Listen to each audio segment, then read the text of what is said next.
11 August, that's the day when I took my first IELTS exam, and 15 August is the day when I received my scores. So, thought of sharing some of my experience along with some key points that no one here is talking about. Well, first of all, just giving a brief, IELTS, there are two types, general and academic. I opted for academic, but either of them you can opt for if you are planning to take a PR abroad. But if you are planning to do masters or going to study abroad, then academics is the one that universities are looking for. There are 4 modules: reading, listening, speaking and writing.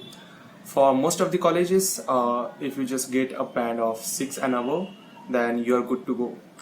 And some of the universities, like I'm talking about top 20 universities around the globe, are actually also looking for like module wise score cutoff. So you should be at least be able to get 6 band in each module with an overall of 6 in IELTS.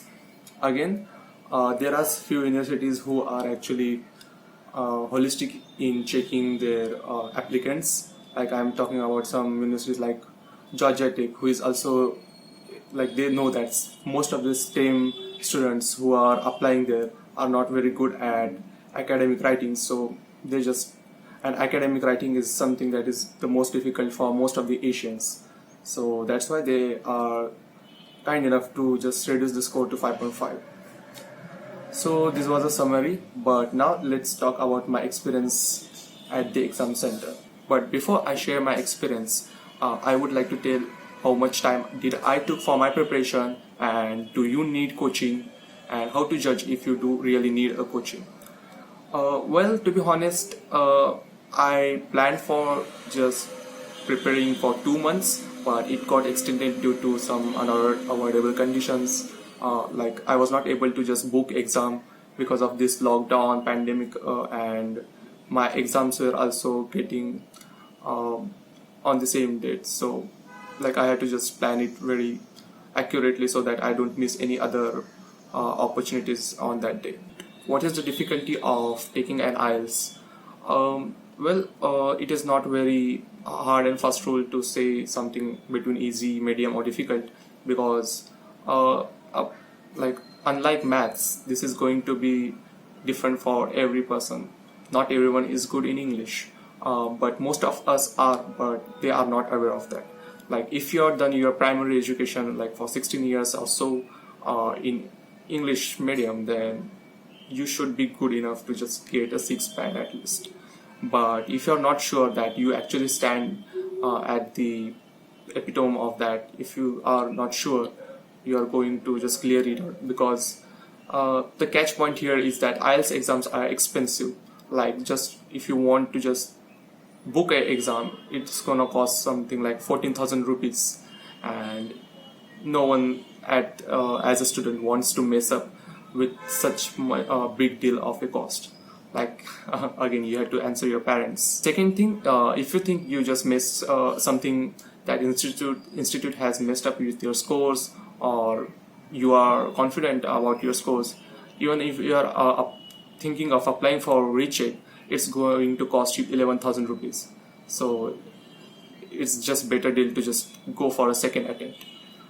But what is that that some people are doing, that they are just clearing it out in first attempt.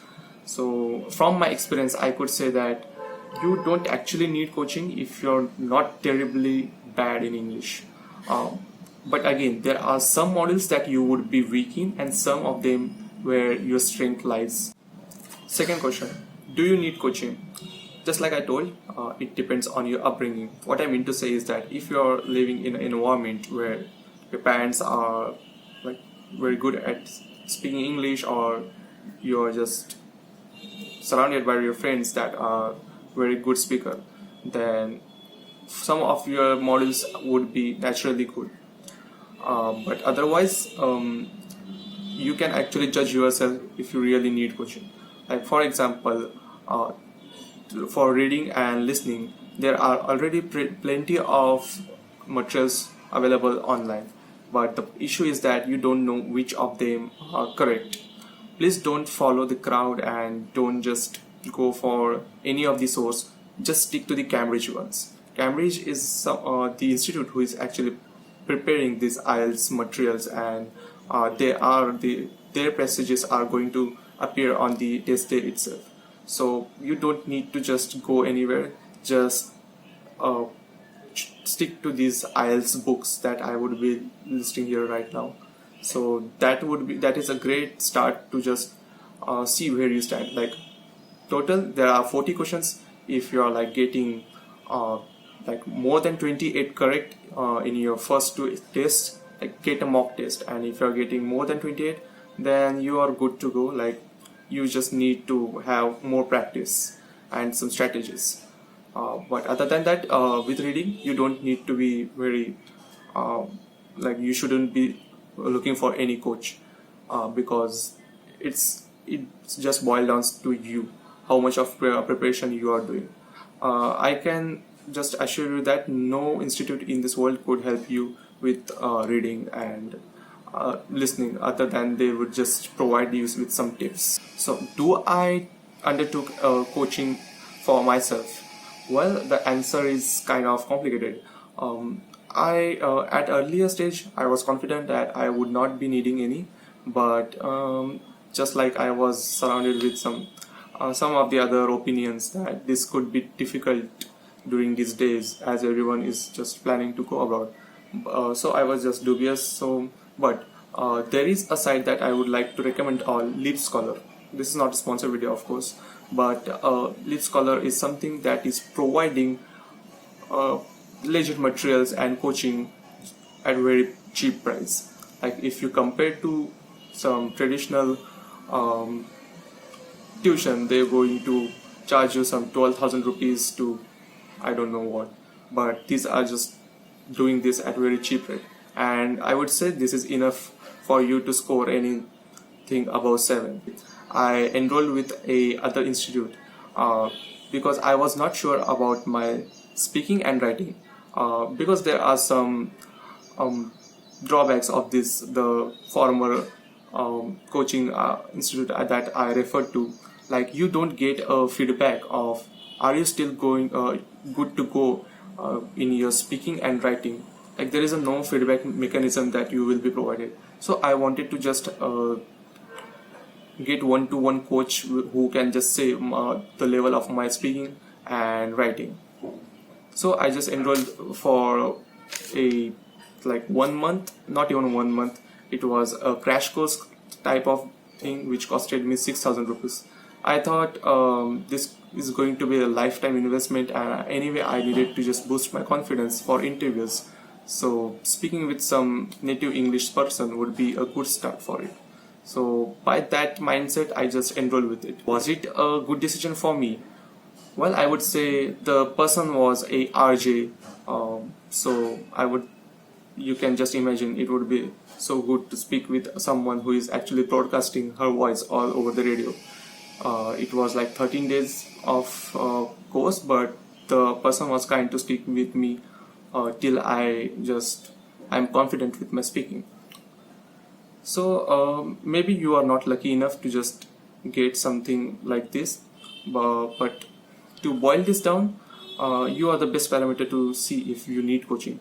But I'm 80% sure if you are able to get you are like watching Netflix and you are able to just decipher the contents without any subtitles, then you are good in listening.